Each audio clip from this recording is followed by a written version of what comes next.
नमस्ते। संप्रज्ञान चैनल पर आपका स्वागत है। कल्पना कीजिए कि आप जीवन के सबसे मुश्किल पलों से गुजर रहे हैं और फिर भी आपके भीतर एक गहरी शांति और समझ बनी हुई है।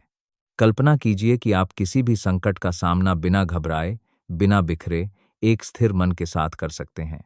यह कोई काल्पनिक बात नहीं है, बल्कि एक ऐसा कौशल है जिसे सीखा जा सकता है।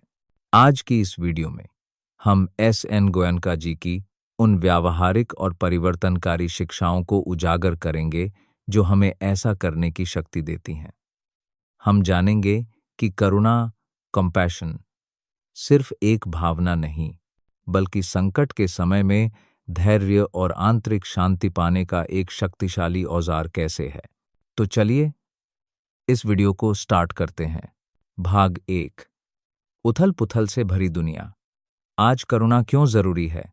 जब हम अपने चारों ओर देखते हैं, अखबार खोलते हैं या टीवी चलाते हैं, तो हमें अक्सर संघर्ष, अनिश्चितता और पीड़ा की खबरें मिलती हैं। यह सब देखकर मन का बेचैन होना, असहाय महसूस करना या कभी-कभी इन सब से कटकर सुन्न हो जाना बहुत स्वाभाविक है। हमें लगता है कि हम अकेले क्या कर सकते हैं। हमारी पहली प्रतिक्रिया या तो गुस्सा होती है, या डर, या फिर निराशा। हम इन भावनाओं के तूफान में बह जाते हैं, लेकिन गोयनका जी की शिक्षा हमें एक दूसरा, ज्यादा शक्तिशाली रास्ता दिखाती है। वह रास्ता है करुणा का। और यहाँ करुणा का अर्थ कमजोरी या भावुकता नहीं, बल्कि एक स्थिर मन से जन्मी शक्ति है। यह वह शक्ति है जो हमें इन मुश्किल समय में रास्ता दिखा सकती है। भाग 2, गोयनका जी की गहरी दृष्टि। दया से परे करुणा। एस.एन. गोयनका जी और उनकी विपश्यना की शिक्षा हमें चीजों को बस देखना सिखाती है, जैसा वो हैं, वैसा ही, बिना किसी मूल्यांकन के। इसी दृष्टि से वे हमें दया और करुणा के बीच का गहरा अंतर समझाते हैं। अक्सर हम दया को ही करुणा समझ लेते हैं। दया में हाय बेचारा का भाव होता है। इसमें हम खुद को दूसरे से बेहतर समझते हैं और उसके दुख पर दुखी होते हैं। यह हमें असहाय बना सकता है। लेकिन सच्ची करुणा, कंपैशन, का जन्म आंतरिक शांति और समता से होता है। यह मैं तुम्हारे दुख को समझता हूं का भाव है।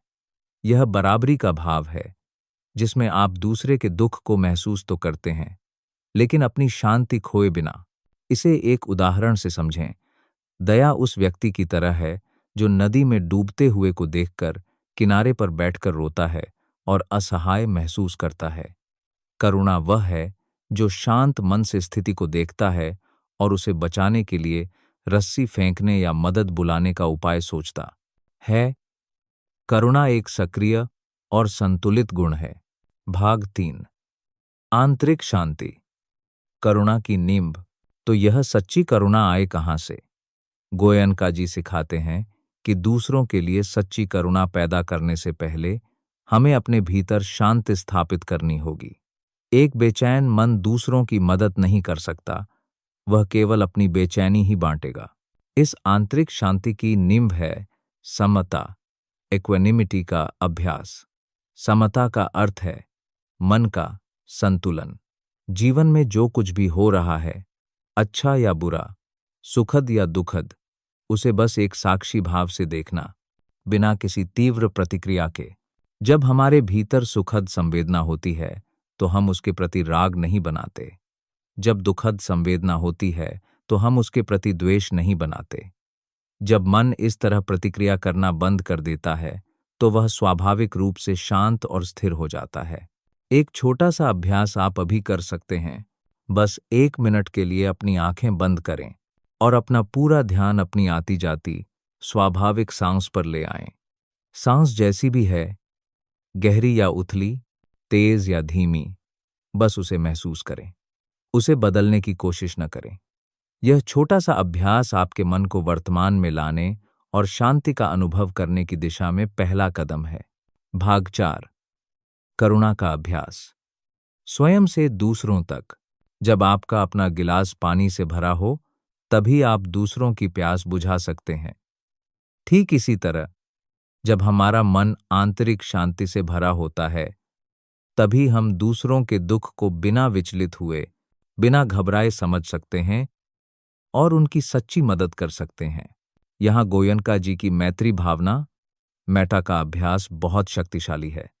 यह सिर्फ एक अच्छा विचार नहीं, बल्कि एक व्यावहारिक मानसिक व्यायाम है। इसमें हम अपने मन को बार बार यह निर्देश देते हैं, मेरा मंगल हो, मेरे प्रियजनों का मंगल हो, सभी प्राणियों का मंगल हो। इसे हम संकट के समय में कैसे उपयोग करें? जब आप कोई परेशान करने वाली खबर सुने, तो मन में घृणा या निराशा लाने के बजाय उन सभी प्रभावित लोगों के प्रति मैत्री भावना भेजें कि वे सुरक्षित रहें, वे दुखों से मुक्त हों। जब कोई मित्र अपनी समस्या लेकर आपके पास आए, तो सलाह देने की जल्दी करने के बजाय बस पूरे ध्यान और करुणा से उसकी बात सुनें। आपका शांत मन ही उसके लिए सबसे बड़ा सहारा बनेगा। भाग 5। आपका योगदान और आगे का रास्ता। हमें लग सकता है कि हमारे अकेले के शांत होने से या करुणा का अभ्यास करने से दुनिया कैसे बदलेगी, लेकिन यह सोचना गलत है। गोयनका जी सिखाते हैं कि आपका आंतरिक कार्य स्वार्थ नहीं, बल्कि दुनिया की सबसे बड़ी सेवा है। जब आप अपने भीतर शांति पैदा करते हैं, तो आप दुनिया में शांति की एक लहर भेजते हैं। एक शांत और करुणामय व्यक्ति अपने आसपास के माहौल को भी शांत और करुणामय बनाता है। यह एक रिपल इफेक्ट की तरह है। एक जलती हुई मोमबत्ती हजारों और मोमबत्तियां जला सकती है, और उसका प्रकाश फैलता ही जाता है। आपकी करुणा भी वैसी ही है। अगर आप गोयनका जी की इन शिक्षाओं को और गहराई से जानना चाहते हैं, तो विपश्यना ध्यान के बारे में और जानकारी प्राप्त कर सकते हैं।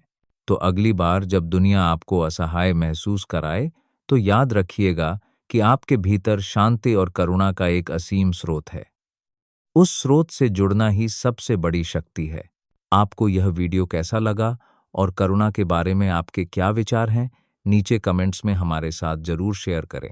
अगर यह वीडियो आपके दिल को छू गया हो, तो कृपया इसे लाइक करें, शेयर करें और संप्रज्ञान परिवार का हिस्सा बनने के लिए चैनल को सब्सक्राइब जरूर करें।